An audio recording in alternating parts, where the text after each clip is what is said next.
Kita bahas apa? Bismillahirrahmanirrahim, kita mulai ya. Dari salam ya. Assalamualaikum warahmatullahi wabarakatuh. Oke, kemarin kita sudah bahas apa? Istisna ya. Kemarin kita sudah bahas istisna. Oke, sebelumnya saya mau tanya sama kalian lah, jujur ya. Kalian sampai semester berapa? 7 ya? 5. Semester 5. Semester 7. Oh, yang sini semester 7, semester 5 ya. Semester 7, semester 5, oke, kuliah di HES ya. Materi yang saya sampaikan kemarin udah pernah didapetin belum di mata kuliah yang lain? Udah? Mata kuliah apa? Fikih multi akad ya. Tapi bahas sampai produknya atau cuman akadnya aja? Akadnya aja. Belum akad ini buat apa, akad ini buat apa, contoh perhitungannya belum ya? Udah juga? Udah juga ya? Ya udah. Kalau semester 7 gimana? Kalau sudah berarti sudah paham, berarti saya ngejelasin yang lain. Contohnya secara garis besar. Secara garis besar ya. Oke. Ya, jadi sebenarnya semester saya kan dari awal udah bilang ya, mata kuliah ini saya pengen buat praktik. Kalau di kampus lain tuh namanya praktikum bank syariah sebenarnya. Cuman praktikum bank syariah itu dia pakai software. Softwarenya itu software BRI Syariah. Cuman sekarang BRI Syariahnya kan udah gabung nih ke BSI kan. Nah, kayaknya softwarenya itu juga udah nggak dipakai lagi dan nggak diupdate gitu. Dan itu lebih ke pengetahuan tentang bagaimana memasukkan transaksi ini di dalam software, mengklik dan sebagainya gitu. Saya yakin pengetahuan itu nanti kalau misalkan in case suatu saat kalian masuk ke bank syariah atau ke lembaga keuangan itu akan dapat.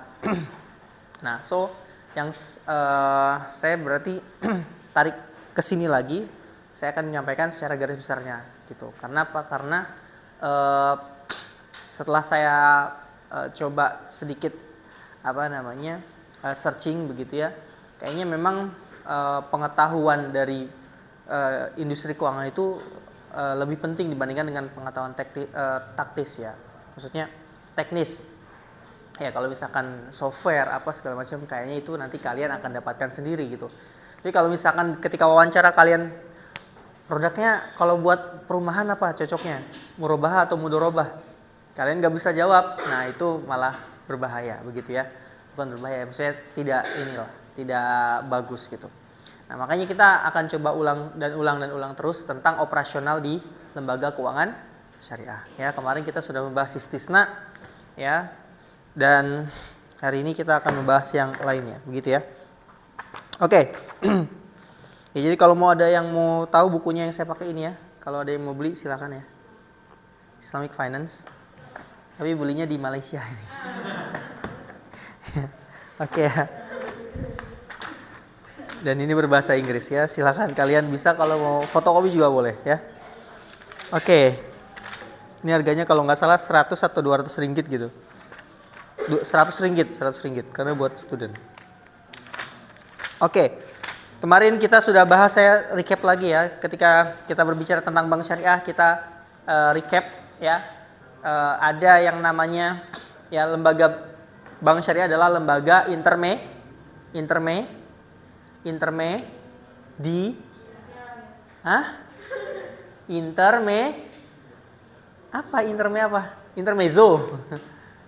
ya, silakan. Intermediasi. Dia adalah lembaga yang berada di tengah-tengah. Ya, silakan yang baru datang.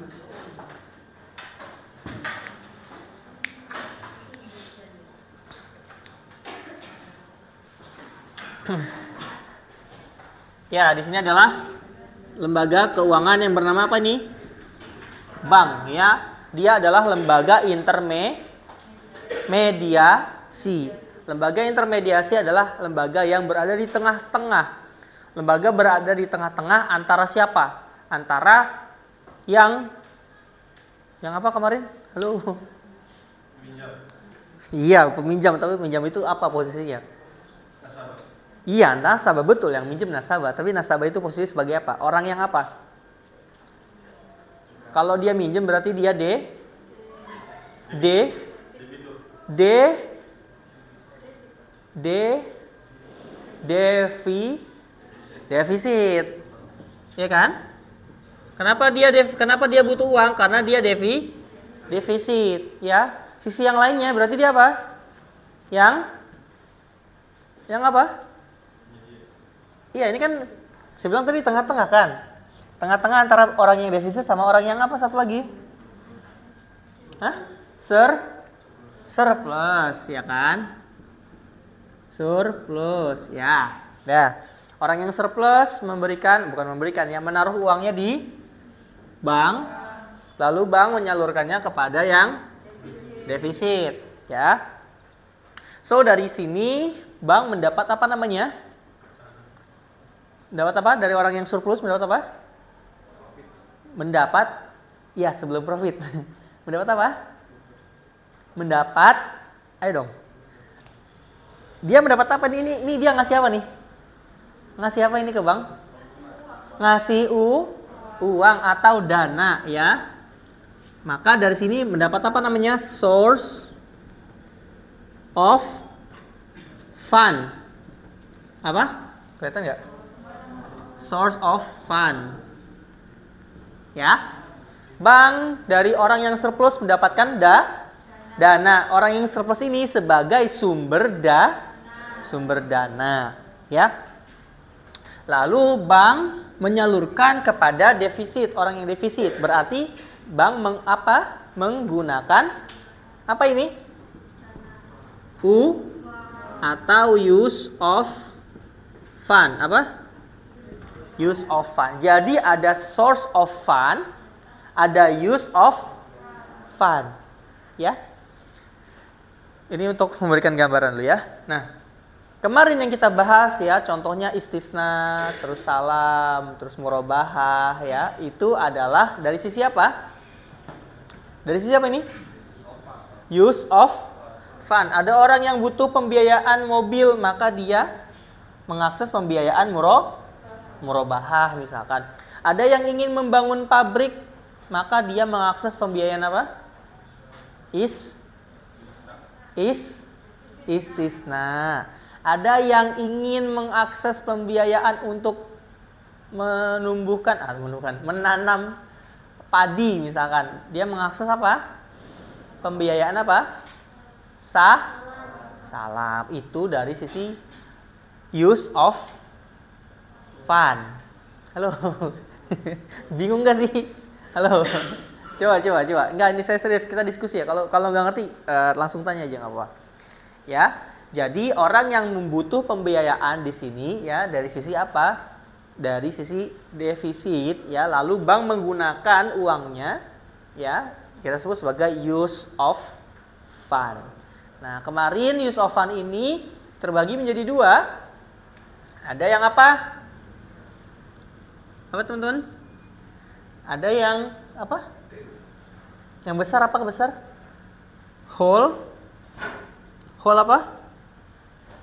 Whole kemarin loh. Whole apa? Wholesale. Apa teman-teman? Wholesale atau corporate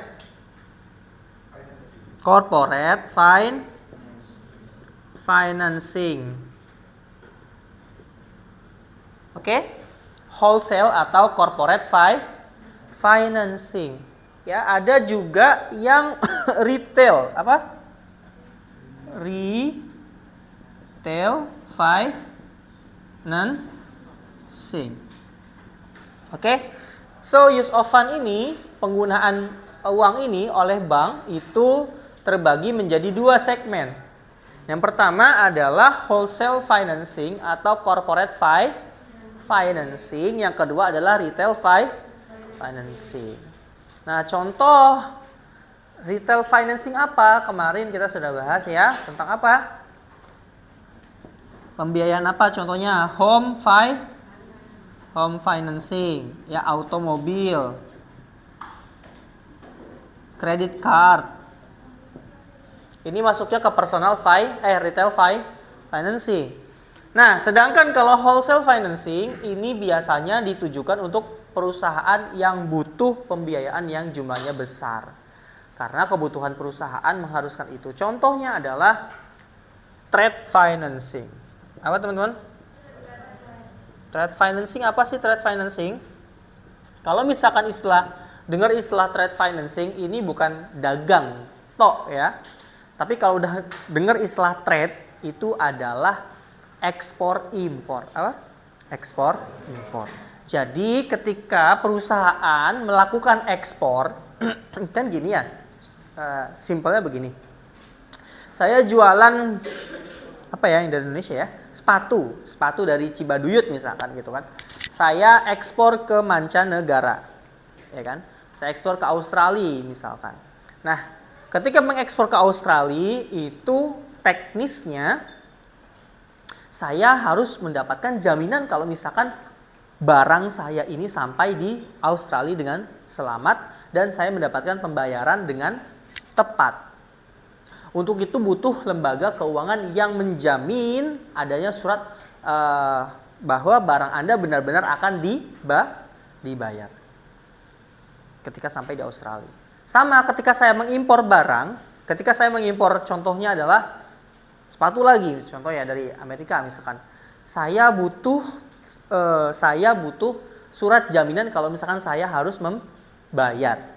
Nah, itu namanya adalah kalau tidak salah namanya itu apa ya? Letter of credit. Ya. Namanya letter of credit kalau nggak salah. Ya, ini.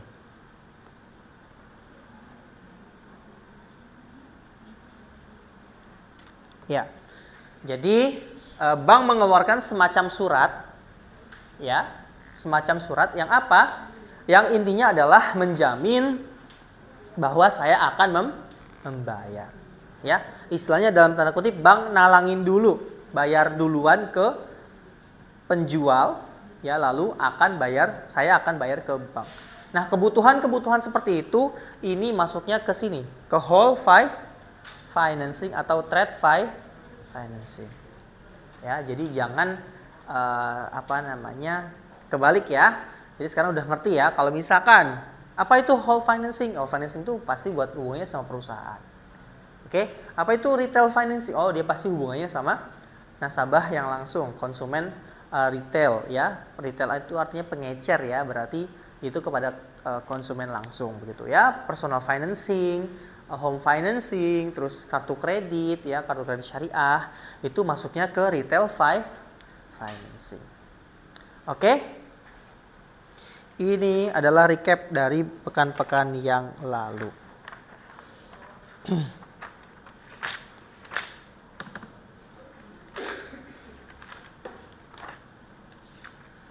Oke. Ada jenis yang kedua ya. Selain apa tadi trade financing. Ya, trade financing. Ada jenis yang kedua namanya working capital financing. Apa teman-teman? Apa itu working capital financing? Apa itu working capital financing? Jadi begini. Ini kita membahas yang ini dulu ya, yang wholesale ya sekarang ya. Nah, jadi perusahaan itu dalam kegiatan bisnisnya ya, dia butuh yang namanya menjalankan operasi perusahaan. Ya, operasi perusahaan adalah ketika perusahaan memutar uang untuk kegiatan perusahaan itu sendiri. Nah, dalam memutar uang perusahaan ya, kadang begini ya, kadang misalkan saya jualan sepatu lagi ya, contohnya saya jualan sepatu. Nah, jualan sepatu ini lakunya atau sistemnya apa tuh kalau yang naruh di perusahaan? Konsinyasi ya, betul ya. Saya jualan sepatu tapi tidak dibayarnya cash. Misalkan saya taruh dulu di salah satu departemen store, sepatu itu dibayarnya termin selama 3 bulan. Nah, Tapi kan sebelum 3 bulan itu saya tetap harus memberikan gaji kepada karyawan saya. Iya kan? Betul kan? Nah, meskipun uang yang saya terima atau pendapatan yang saya terima itu nanti 3 bulan lagi, saya tetap harus bayar gaji setiap bulan. Nah, working capital financing itu adalah untuk pembiayaan itu. Contohnya adalah untuk membayar gaji karyawan saya sampai menunggu uang saya turun. Jadi, kalau misalkan di dalam struktur perusahaan ada yang namanya aset sama liabilitas. Nah, ketika aset sama liabilitas ini tidak match atau tidak liquid, yang satu contohnya masih menjadi piutang, ya kan, yang 3 bulan itu jadi piutang kan. Nah, maka itu harus dijembatani oleh dana yang masuk. Dana yang masuk itu dari bank, namanya working capital. Jadi ketika ada ketidakcocokan, bukan cuma mismatch ya, bahasa Indonesia ketidakcocokan antara kebutuhan jangka pendek, khususnya kebutuhan jangka pendek dalam operasional, nah itu butuh pembiayaan bank, namanya itu working capital. Contoh lain, misalkan lagi-lagi piutang saya jatuh temponya baru 6 bulan kemudian, tapi saya harus membayar hutang jangka pendek. Contohnya misalkan hutang ke supplier, ya kan? Kalau misalkan kita buat sepatu aja contohnya. Contoh saya pernah kerja di salah satu restoran ya di Malaysia. Nah itu supplier nggak mau tahu, pokoknya setiap minggu harus ada pembayaran. Kadang uang dari dari customer ya, yang contohnya yang partai besar itu turunnya masih sekitar misalkan sebulan lagi. Nah tapi kan dia harus terus harus tetap dibayar. Maka si supplier ini dibayarnya dengan apa? Dengan working capital financing. Jadi udah tahu dua ya. Yang pertama adalah trade financing. Contohnya, yang kedua adalah working capital. Oke.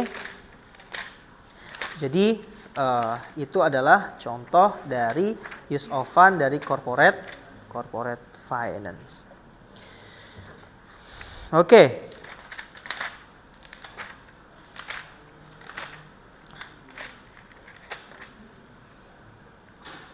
Dan seterusnya itu kemarin sudah kita bahas ya.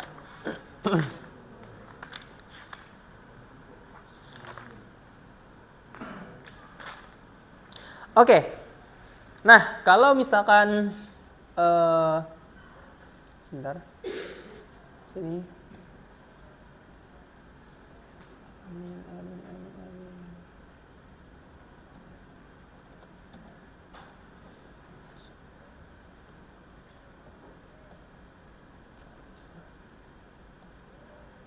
Oke, nggak ada.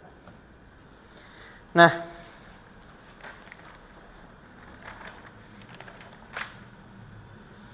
oke. Nah, tentu dalam prakteknya bank ya, masing-masing bank dia akan punya instrumennya masing-masing, gitu ya. Contohnya di sini ada yang namanya Islamic Trust Receipt under Murabahah. Ya, jadi ini juga diperuntukkan untuk trade financing. Contohnya lagi ada import and local purchases. Ya, sama. Ini juga berkaitan sama trade financing. Gitu ya. Nah, oke.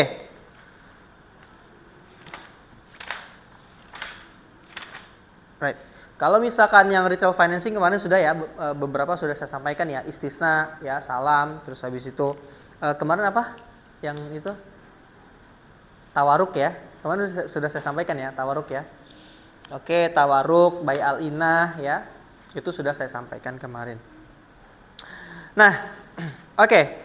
Selanjutnya ya, karena ini adalah mata kuliahnya operasional lembaga keuangan syariah ya. Tentu lembaga keuangan syariah itu tidak hanya apa? Tidak hanya bank ya. Nah, sekarang kita coba berkenalan dengan lembaga keuangan syariah yang kedua ya, yang mungkin ini juga kalian sudah dapatkan di mata kuliah asuransi. Ada mata kuliah asuransi nggak? Takaful? Oke. Oke, ini juga saya juga baru juga baca sih, maksudnya tidak pernah sebelumnya mendalami takaful sama ritakaful, tapi ini penting untuk diketahui Karena siapa tahu kan peluang itu tidak hanya di bank syariah begitu ya. Kalian bisa apply juga ke industri asuransi. Ya, oke. Kita masuk ke asuransi dan reasuransi. Oke ya, jadi apa itu asuransi? Apa itu asuransi? Hah? Apa itu asuransi? Atau di sini ada yang pakai asuransi? Ada? Tidak ada yang pakai ya? Jaminan. Oke. Ya, saya punya cerita menarik ya. Tapi kalau misalkan ini, contoh ini cerita aja sih. Kalau misalkan kalian suatu saat kuliah di luar negeri gitu ya, kalau di Malaysia itu ada yang namanya asuransi wajib.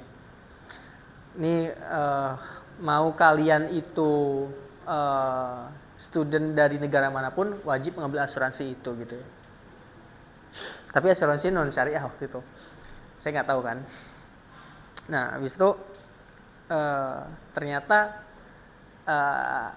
kalau misalkan di Taiwan ya, asuransi itu bisa mengcover sampai contohnya kelahiran. Sampai kelahiran. Misalkan ada student dari Indonesia lahir di Taiwan itu gratis karena dia sudah bayar asuransi. Tapi kalau di Malaysia enggak. Malaysia enggak mengcover sampai segitu ya karena asuransi yang dibayarkan itu kecil.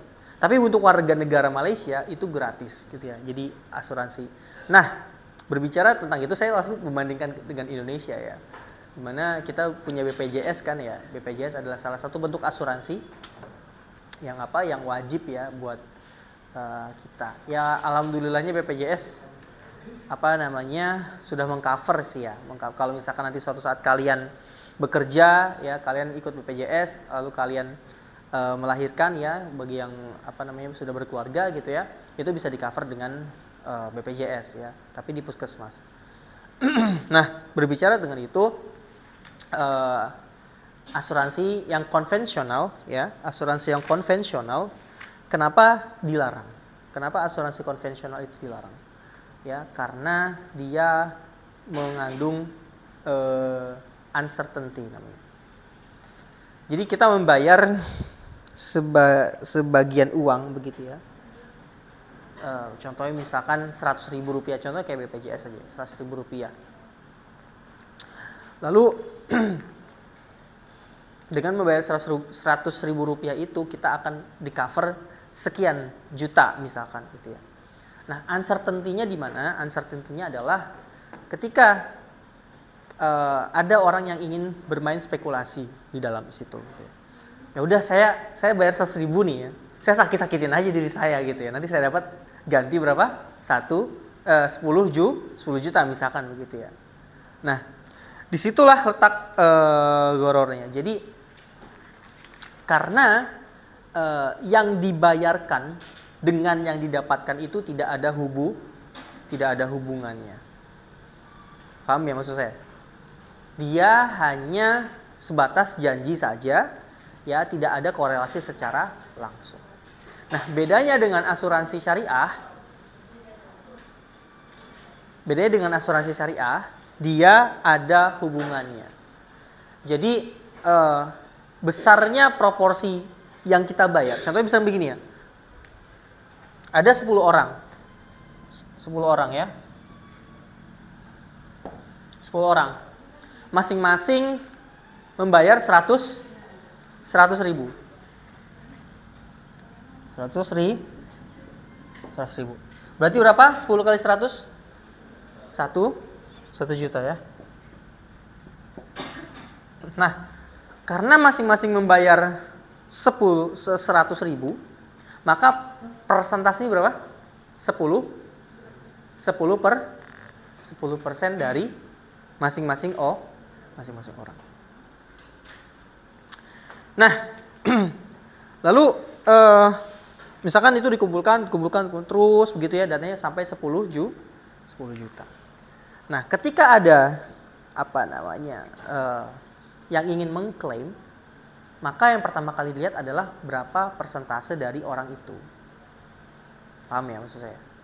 Jadi dia akan dilihat berapa sih kamu persentasenya di dana ini, itu akan dilihat dulu.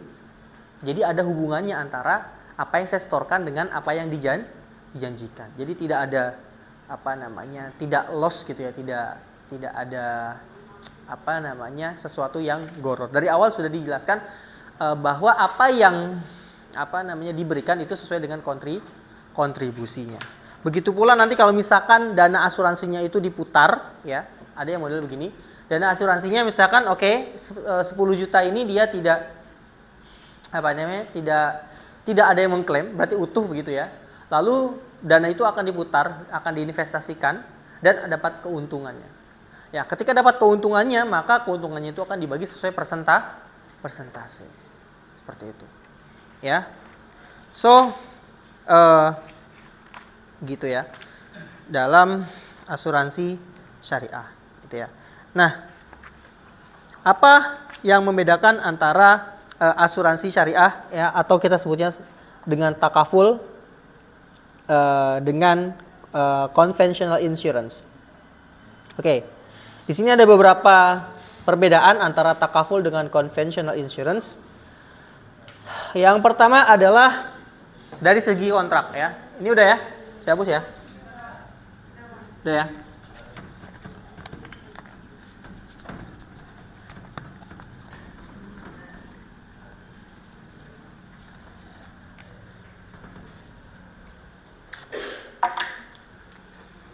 Oke, ini takaful ya.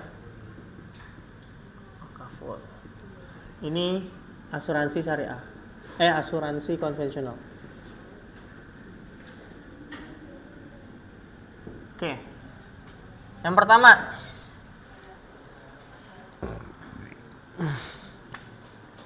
kalau takaful, dia menggunakan akad yang namanya akad tabaru. Apa teman-teman? Apa itu akad tabaru? Apa itu akad tabaru? Hah? Oke. Plus agensi plus profit sharing.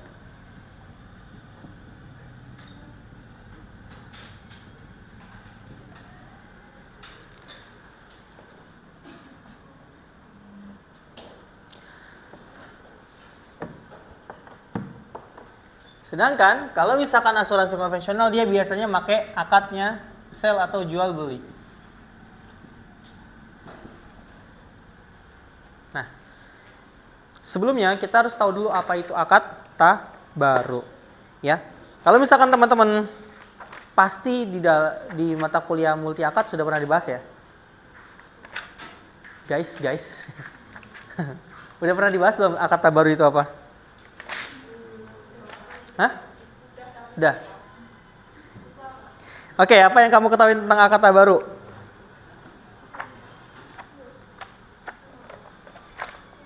Ayo guys, apa nih, sambil saya buka nih, sambil saya cari juga nih di sini. Biar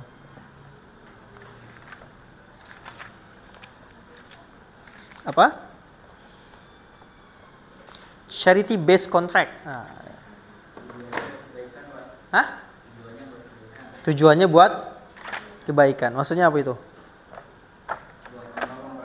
Buat menolong. Oke.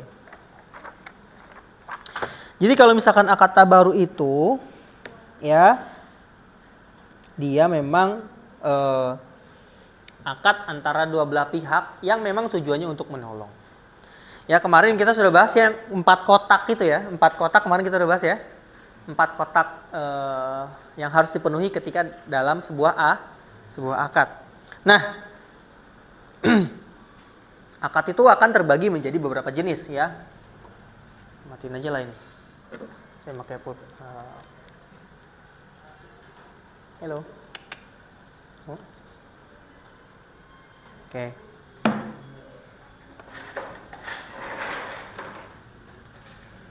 Balik lagi ke sini ya. Akad itu terbagi menjadi beberapa jenis ya. Yang pertama apa? Akad jual beli ya. Akad jual beli ya, saya jual rumah, kamu membeli rumah, itu akad jual beli.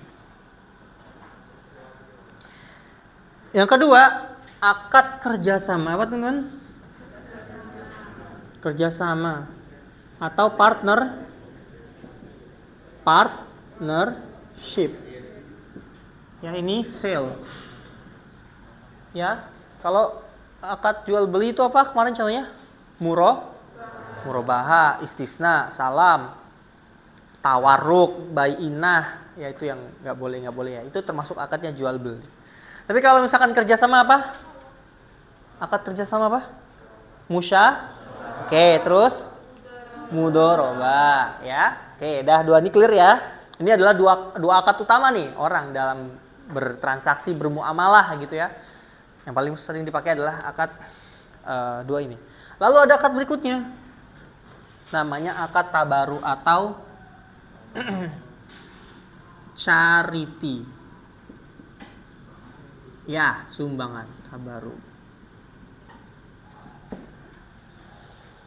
Oke, ini akad yang ketiga, akad tabaru. Contohnya di sini adalah benevolence loan. Apa teman-teman? Benevolence loan. Court. Benevolence loan. Pinjaman yang baik. Saya minjemin 100, kamu lagi kesulitan, saya kasih 100.000 tapi balikin 100.000 lagi ya ke saya ya bulan depan. Tanpa adanya tambahan. Itu namanya qardun. Apa teman-teman? Qard. Benevolence loan. Ada lagi apa? Hibah. Apa teman-teman? Hibah apa hibah? Hadiah. Ada lagi sedekah. Ada lagi wakaf. Ya, apa lagi? Dah, sedekah, wakaf dan i'aroh, borrowing, pinjam meminjam. I'aroh. Borrowing, pinjam meminjam. Sama saja. Pinjam meminjam barang misalkan contohnya atau buku atau itu masuknya ke tabaru.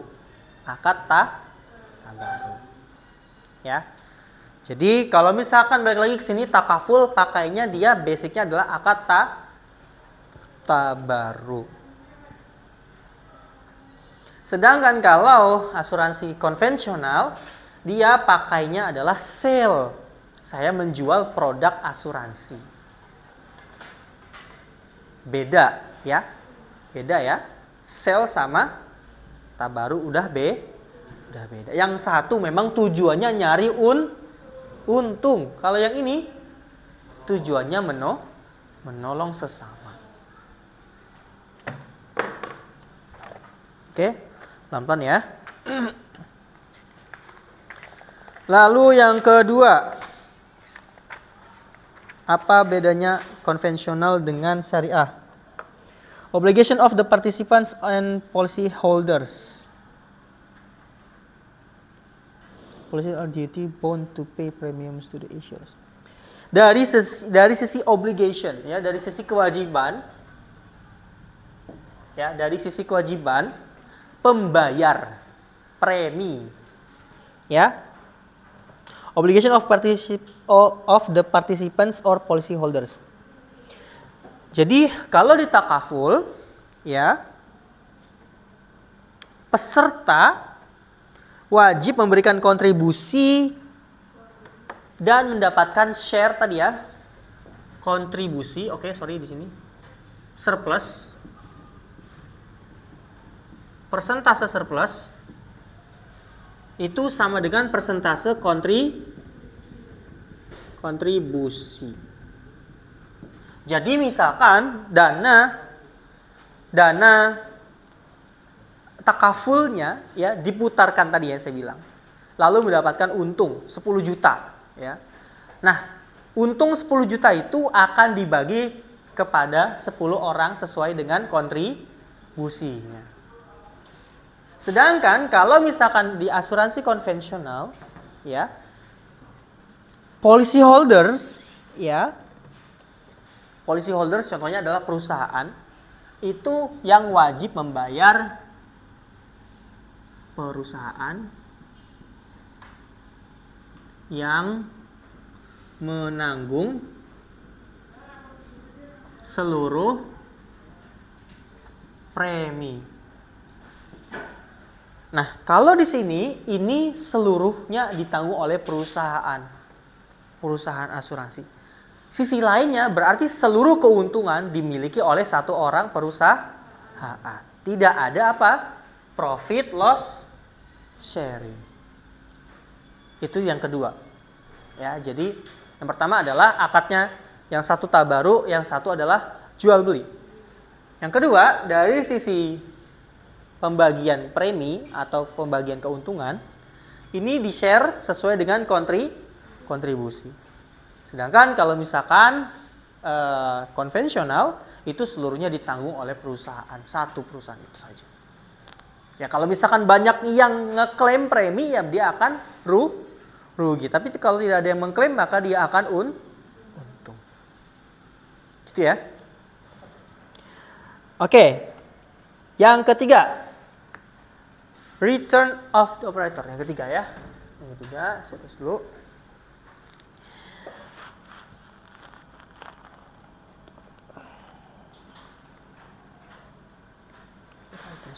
Oke. Saya perlu istilah underwriting. Apa ya underwriting itu? Underwriting itu adalah sebentar. What is underwriting? Underwriting. Ada yang tahu underwriting nggak? Ada satu istilah underwriting, saya belum terlalu paham. Sebentar. Oke, kita skip dulu aja kalau nggak. Itu apa? The counter value.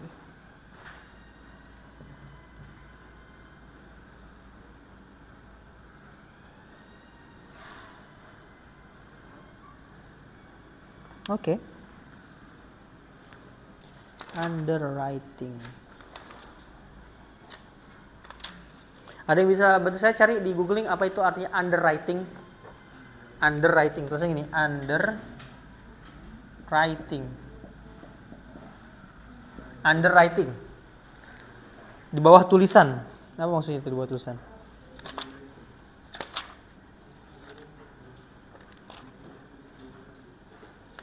Oke, yang berikutnya dulu ya. Nomor 4 dulu aja. Kita skip dulu nomor 3. Counter value. Lagi-lagi ini masalah apa namanya? For rendering the service of managing data cover program from the Mudharabah profit sharing scheme as Mudharib. Oke. Ya oke, nomor 3 dulu deh. Jadi ada perusahaan ya kan? Contoh perusahaan takaful gitu ya. Perusahaan takaful dia akan mendapatkan gaji atau profit ya. Dia akan mendapatkan return atau bagi hasil ya.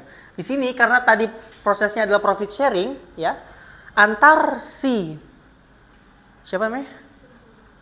Bukan. Partisipan apa? Peserta dengan perusahaan, saya perusahaan, Anda pesertanya ya. Anda peserta ini satu kelas ini peserta asuransi, saya perusahaan asuransi. Saya sebagai perusahaan asuransi mendapatkan untung atas dasar apa? Atas dasar saya merupakan mudharib. Apa teman-teman? Mudharib. Saya manajer di perusahaan ini. Saya digaji sebagai mudharib. Anda di sini adalah apa? Pemilik dana apa? Pemilik dana? Sohibul. Nah, berarti akad kita apa? Akad kita apa? Kalau yang satu sohibul mal, yang satu mudharib apa? Mudharabah. Yang duit apa? Yang setor duit hanya dari satu pihak. Yang satu pihak adalah skill, maka itu mudharabah. Ya, di sini adalah perusahaan sebagai mudharib atau manajer. Gajinya didapatkan daripada apa? Daripada keuntungan yang dibagi antara sohibul mal dan mudharib. Tapi kalau misalkan dari perusahaan asuransi, apa tadi underwriting apa udah ketemu? Apa underwriting? Apa? Biaya pendukung transaksi pasar uang. Kegiatan pendukung transaksi pasar uang oleh pihak yang turut menjamin dan bertanggung jawab apabila terjadi wan prestasi. Oke. Apabila terjadi wan prestasi. This is the process of selection through the underwriter.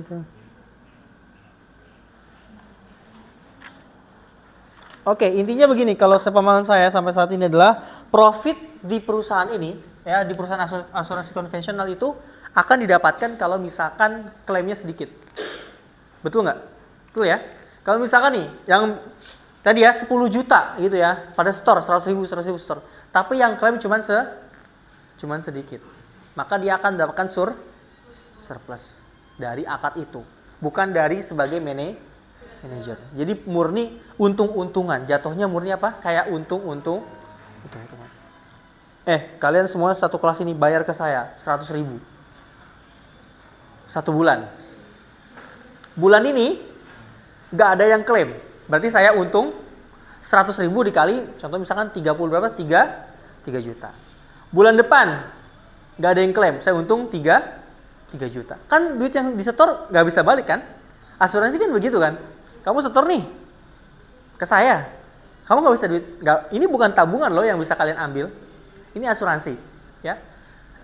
Bulan depannya lagi ada yang ngeklaim, tiba-tiba ngeklaim berapa? 7 juta. Yang tadinya 3 juta saya dapatkan selama 2 bulan berapa? 6 juta. Ada yang ngeklaim berapa? 7 juta. Berarti saya berapa? Minus 1 juta. Oke, jadi ini untung. Kalau ada yang ngeklaim banyak, saya rugi. Tapi kalau nggak ada yang ngeklaim, saya untung. Ya, gitu. Intinya begitulah ya yang ini, ya yang underwriting tadi. Underwriting. Kalau saya salah, tolong dikoreksi ya.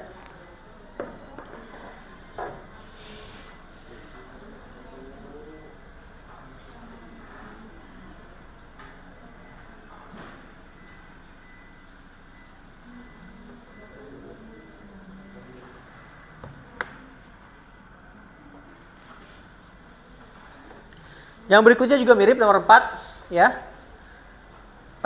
Namanya counter value. Counter value itu sama seperti kayak jadi begini.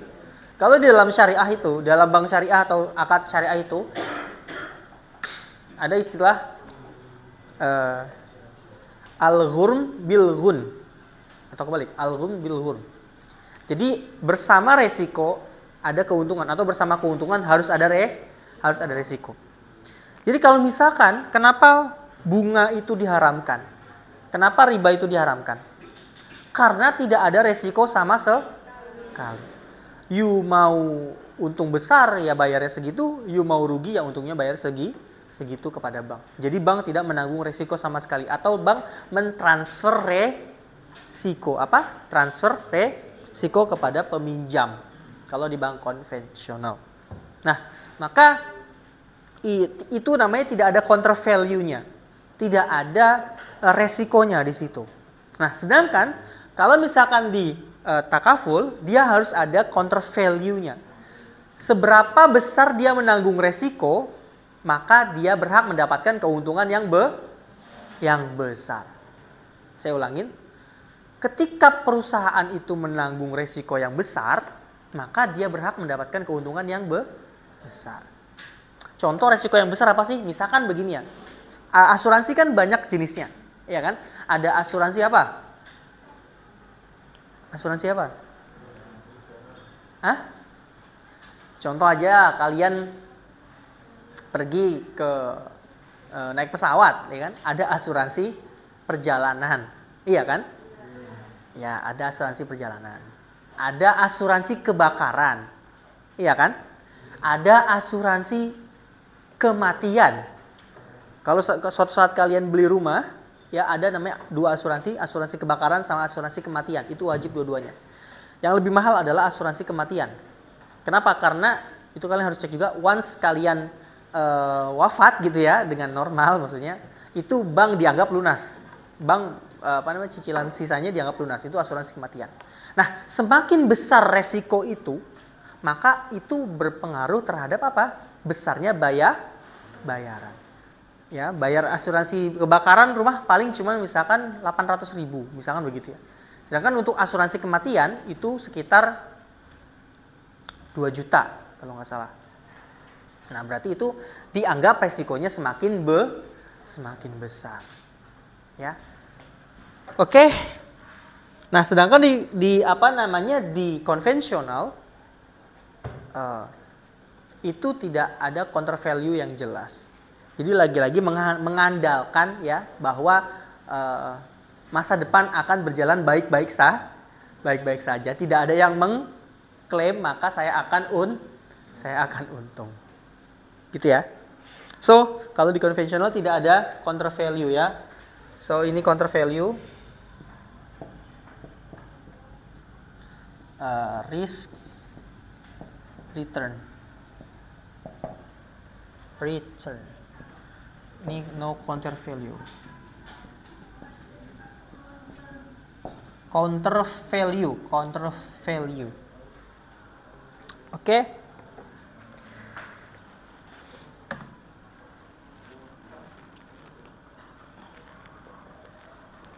Indemnification.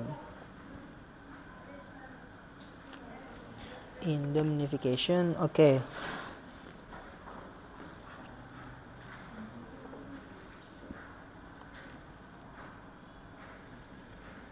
Oke, 2 lagi saya masih belum jelas ini apa. Yang terakhir aja, langsung ke nomor 5, 6, 7 ya. Nanti 5 demanya saya jelasin di minggu depan. Jadi dana investasi, oke. Jadi kan perusahaan, balik lagi saya mendapatkan uang dari satu kelas ini ya, masing-masing 30 orang jual store 100.000. Duitnya itu terkumpul 3 juta, maka saya akan apa ini duit ini? Saya akan putarkan duit ini. Oke, saya akan sebagai manajer di sini, saya manajer asuransi, saya berperan sebagai mudorib, saya akan memutarkan uang kalian. Nah, uang yang kalian setorkan kepada saya itu akan saya taruh di dalam investasi yang sesuai syariah. Contohnya saya akan belikan sukuk misalkan. Sukuk yang aman ya, yang bisa dijual kembali, yang mendapatkan return yang aman. Itu ada constraint sesuai syariah. Sedangkan kalau misalkan investasi kalau misalkan asuransi konvensional itu tidak ada constraint syariahnya. Jadi dia bebas mau menaruh di mana, ya di perusahaan apapun, ya yang penting dapat untung, maka saya akan taruh uangnya di situ. Itu ya, clear ya. So setidaknya 1, 2, 3, 4, 5 ya ini dana diputar di investasi syariah.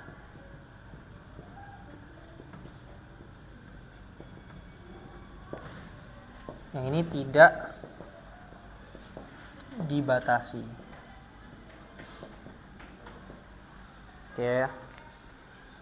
Oke, so 1, 2, 3, 4, 5 ya. Ini setidaknya 5 perbedaan antara asuransi dengan asuransi syariah dengan asuransi konvensional.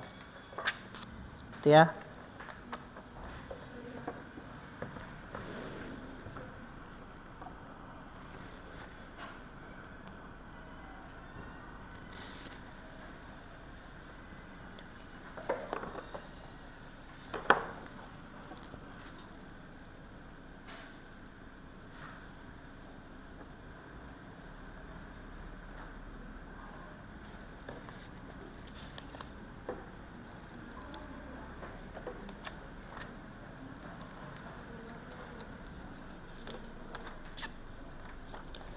Sudah?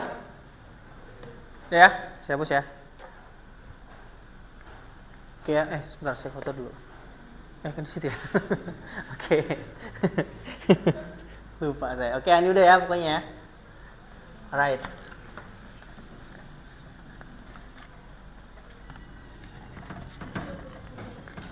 Ya buat yang udah pernah dapat materi ini asuransi ya, ya mudah-mudahan jadi penyegar ya. Tapi buat yang belum sama-sama belajar ya.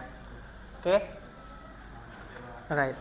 Pokoknya mudah-mudahan ya ada yang ke bank syariah, ada yang ke asuransi syariah kan, sama saja ya, sama-sama di lembaga keuangan syariah. Nah sekarang kita mau lihat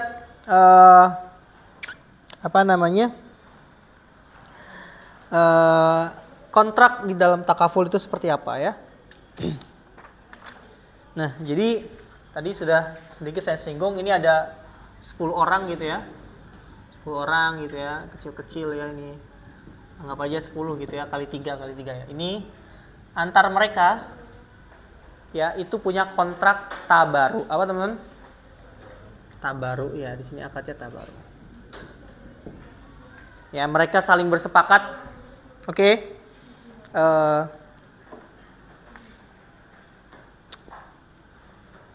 Mereka saling bersepakat untuk apa? Memberikan donasi, ya. So, ya ini ada 2 orang, ada 3 orang gitu ya di sini.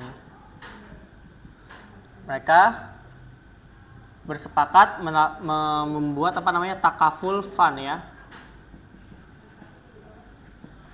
Mutual indemnity bahasa Inggrisnya. Apa indemnity ya?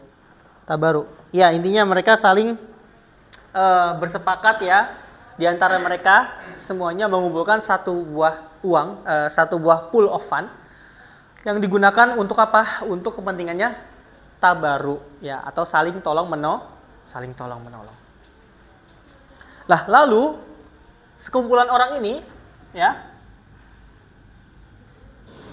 butuh seorang manajer yang akan memaksimalkan uang yang terkumpul. Ya. Yang akan apa? Memaksimalkan uang yang terkumpul. Lalu masuklah di sini adalah takaful company. Takaful company ya. Ada takaful company di sini ya. Nah, dana takaful ini akan diserahkan kepada takaful company ya. Dengan akad apa? Dengan akad yang pertama adalah mudorobah. Di sini dia sebagai mudorib ya. Mudorib. Di sini sebagai sahibul mal. Yang pertama adalah dengan mudorobah.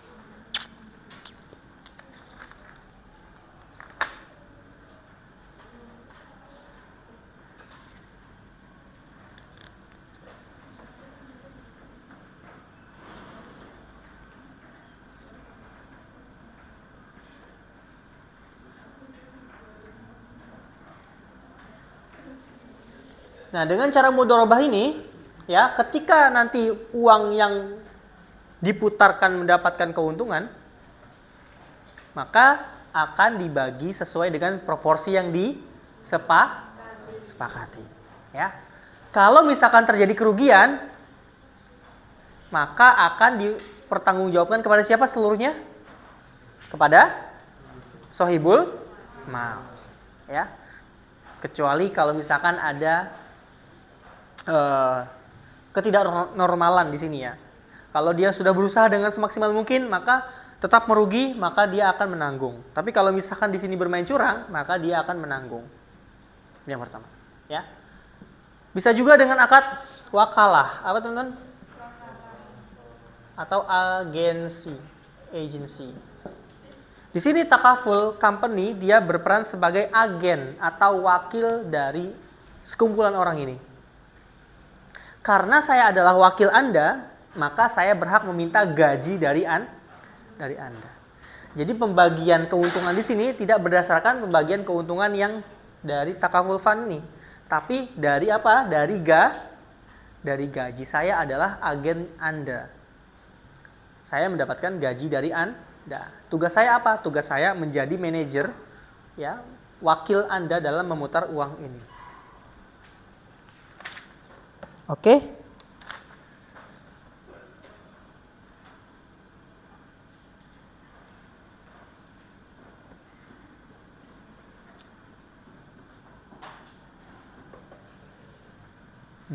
Oke. Oke.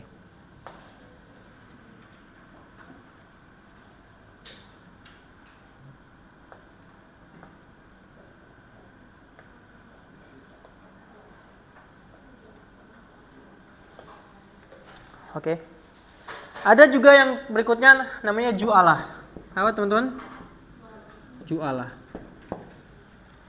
Ju'alah ini adalah akad antara takaful company dengan pemilik dana, ya, yang bilang begini, ini duitnya tolong dong diputerin. Tolong dong diputerin. Kalau duitnya untung, you akan saya bagi persenan. Itu namanya akad ju'alah. Jadi gajinya berdasarkan apa? Performance. Apa teman-teman? Performance. Kalau misalkan nggak berhasil memutarkan uang, ya nggak dapat gaji. Ya. Dan yang terakhir, ternyata bisa juga dengan akad wakaf. Kok bisa Pak wakaf Pak? Ya. Di sini perusahaan mereka berakad ini takaful fund ini sudah menjadi wakaf, ya, sudah menjadi uang wakaf yang dipergunakan untuk wakaf, lalu menunjuk takaful company sebagai manajer wakaf atau nazir, ya, dengan itu dia mendapatkan gaji. Oke, ya ini dia satu persatu ya.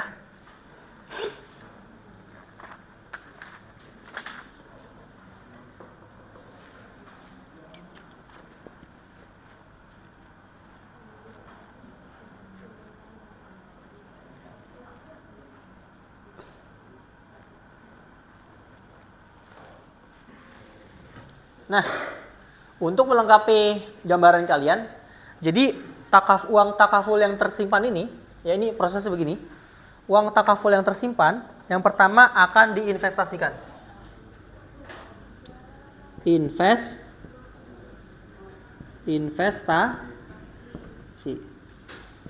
Ini nomor 1, ini nomor 2. Uang ini akan diinvestasikan. Lalu uang investasi ini hasilnya akan dikurangi. Nomor 3, dikurangi untuk apa? Yang namanya klaim. Ya, klaim ritakaful. Oke. Habis itu cadangan. Habis itu manajemen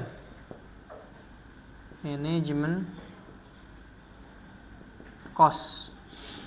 Ini contohnya yang di mudoroba ya, konsepnya yang di mudoroba. Lalu investasi ini akan mendapatkan profit.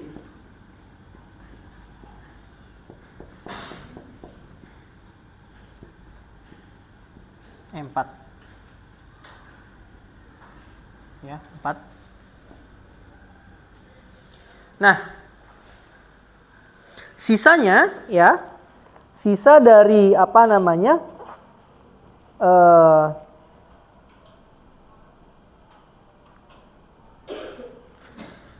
sisa dari sini, ya, investasi dikurangin sini, ini akan masuk kepada nomor 4.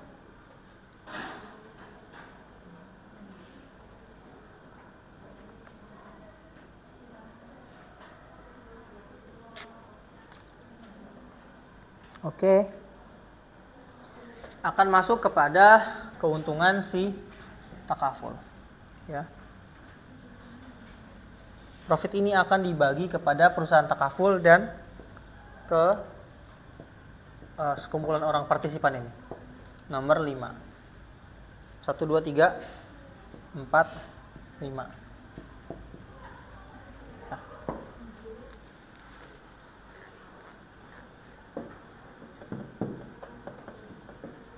Jadi dari dana yang terkumpul lalu diinvestasikan, ya, selama muter-muter investasi itu dia akan mendapatkan profit, ya, dan selama dia berputar juga akan dikurangin klaim ya. Kalau misalkan ada yang klaim, banyak yang klaim, berarti uang buat yang diinvestasikan semakin menurun. Lalu ada profitnya ya, sebagian profit akan diberikan kepada perusahaan takaful, yang sebagian akan diberikan kepada partisipan. Gitu ya.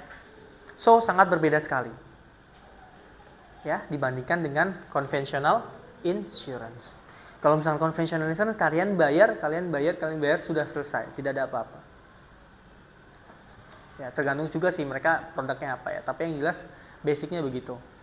Contoh saja BPJS kan, kalian bayar, sudah tidak ada apa kecuali kalian mendapatkan manfaat dari klaim saja. Tapi kalau misalkan di sini dengan menggunakan konsep mudharabah, kalian bisa klaim. Kalau misalkan masih ada sisa profit, kalian bisa dapat untung. Oke? Ya, cukup ya. Oke, panas. Ya, ada pertanyaan? Ya, jadi saya juga sebenarnya dulu nggak begitu suka dengan asuransi gitu ya. Tapi ternyata konsep asuransi dalam syariah ternyata keren juga nih. Ya, kita bisa saling menolong. Ya, kalau ada kelebihan kita dapat untung. Menurut saya itu keren ya. So kalau misalkan nanti kalian suatu saat melamar ke perusahaan asuransi ya, atau kalian mau ikut asuransi juga bisa ya, asuransi syariah. Kalian sudah tahu klaimnya seperti apa, flow-nya seperti ini. Alright. Oke. Menarik ya ternyata ya membahas asuransi syariah. Ada pertanyaan? Cukup? Baik, kalau sudah tidak ada pertanyaan, saya akhiri. Wassalamualaikum warahmatullahi wabarakatuh.